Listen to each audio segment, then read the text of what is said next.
तो हेलो दोस्तों, नमस्कार। स्वागत है आपका इस वीडियो में। दोस्तों, जैसा कि आप जानते हैं कि मैं एक्सरसाइज 5.3 को हल कर रहे हैं और उसमें हम क्वेश्चन नंबर 3 से 5 पार्ट कर चुके थे और आज हम क्वेश्चन नंबर 3 से छठा पार्ट करेंगे। ठीक है, तो आइए देखते हैं किस प्रकार से हम इसको हल करेंगे। बने रहिए हमारे साथ और नज़रें स्क्रीन पे। ठीक है, तो बहुत बेहतरीन अंदाज में हम आपको पढ़ाने वाले हैं। ये तीसरे का छठा नंबर दिया है।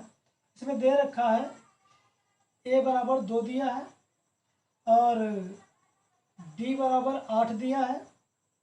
SN का मान दिया है 90। n और an पूछ रहा है। n का मान पूछे थे मेरे प्यारे बच्चों और an का मान भी पूछता है। तो मैं बहुत बेहतरीन अंदाज में आपको बताने वाला हूँ। देखिए, SN का मान दिया है 90। ठीक है, तो आइए देखते हैं हम। AN का मान भी पूछ रहा है। ठीक है, तो पहले हम, चूंकि SN का मान दिया है 90, SN का फार्मूला होता है n/2। ठीक है, 2a + n-1 इंटू में d है। तो मेरे प्यारे बच्चों, बराबर में 90 दिया है और इसमें अब क्या जो दिया है, मान दिया है, उसको रखना है।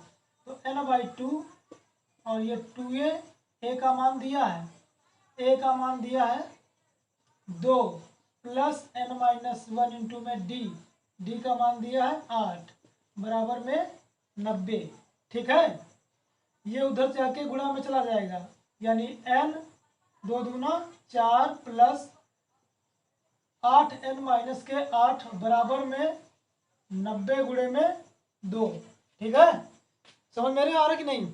आगे देखिए, ये आपका n 8 से 4 घटेगा तो -4 है ना, बचेगा कि नहीं, प्लस का 8n बराबर में 2 9 18, 180 हुआ या नहीं हुआ।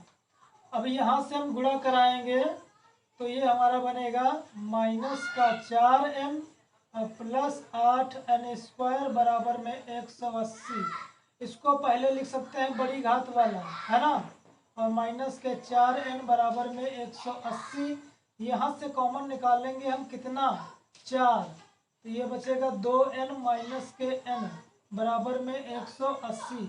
4 ले जाएंगे तो बटा में जाएगा कि नहीं, तो 2n - n बराबर 180 बटे में 4। इसको डिवाइड कर दीजिए तो ये कटेगा, 4 चौके 16, 2 बचता 4 पंजे 20, है ना। तो ये 2n² - n बराबर में 45 या 2n² - n और माइनस के ये 45 बराबर में 0। ठीक है, तो दोस्तों इतना तो आपको समझ में आ ही गया होगा जिस प्रकार से हमने आपको समीकरण बना दी है। और इसको हमें क्या करना है, द्विघाती समीकरण से गुणनखंड विधि से क्या करना है, हल करना है। तो आपने द्विघाती समीकरण यानी जो गुणनखंड विधि है आपने सीखा है। तो देखिए, पहले और आखिरी का गुणा करा दीजिए तो 45 दूना 90 बन गया ना। यहाँ पर कितना है, 1 है गुणे में। ठीक है, तो ऐसी दो संख्याएं बताइए कि जिनका आपस में हम गुणा करा दें तो 90 बन जाए और उन्हीं को आपस में अगर हम जोड़ दें या घटा दें तो 1 बन जाए। तो आप कहोगे सर 10 और 9 है, 10 9 90 होता है और 10 से 1 घटा दोगे तो 1 बचेगा। बिल्कुल राइट, बिल्कुल सही बोले बच्चे आप सभी लोग। तो 2n², अच्छा -1 लाना है तो -10n और प्लस के 9n, -45 बराबर में 0।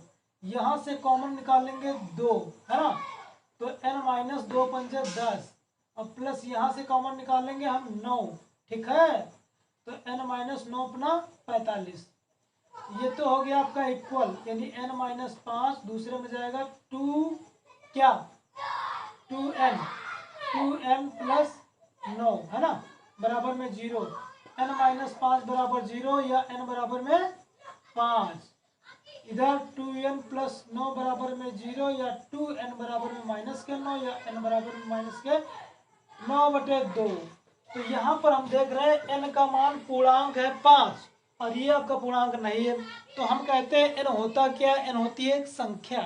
तो संख्या हमेशा पूर्णांक ही होती है, इसलिए जो n का मान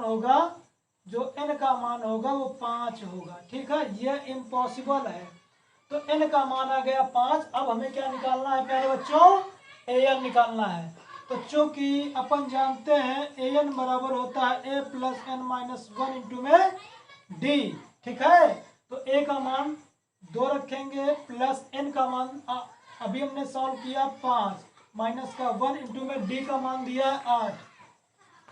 मेरे प्यारे बच्चों 2 प्लस 5 से 1 घटेगा तो बचेगा 4 गुणे में 8। ठीक है, या 2 प्लस 8 चौके 32 बराबर में 32 तो कितना हुआ?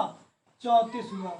तो an का मान आ गया 34। ठीक है, इस प्रकार से हमने बहुत इजीली तरीके से इस क्वेश्चन को सॉल्व कर दिया है। आई होप आप सभी को समझ में आया होगा।